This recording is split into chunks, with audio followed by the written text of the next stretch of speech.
ব্যাপ্ত পাট্টিকা 15। বিদ্যালয়ের নাম, যে বিদ্যালয়ে তোমরা পড়াচ্ছ, শিক্ষার্থী শিক্ষকের নাম, সেখানে তোমাদের নাম, ক্রমিক সংখ্যা, তোমাদের নিজের ক্রমিক সংখ্যা, শ্রেণী, এখানে পঞ্চম, বিভাগ যদি থাকে তাহলে লিখবে শ্রেণীতে উপস্থিত শিক্ষার্থীর সংখ্যা, মোট শ্রেণী শিক্ষার্থীর সংখ্যা, সময় আর তারিখ, যে তারিখে তোমরা পড়াচ্ছ। ডান সাইডে বিষয়, একক, উপ একক, আজকের পাঠ। উদ্দেশ্য, বিশেষ, সাধারণ আর উপকরণ। আয়োজন স্তর, বিষয়বস্তু, শিক্ষিকা বা শিক্ষকের কাজ, যৌক্তিকতা, শিক্ষার্থীর আচরণ, যৌক্তিকতা, সময়, প্রত্যাশিত উত্তর।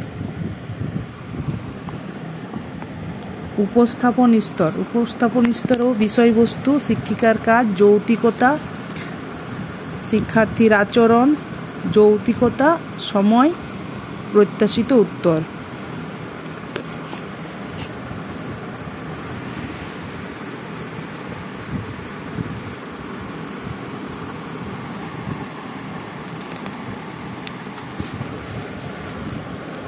মূল্যায়ন,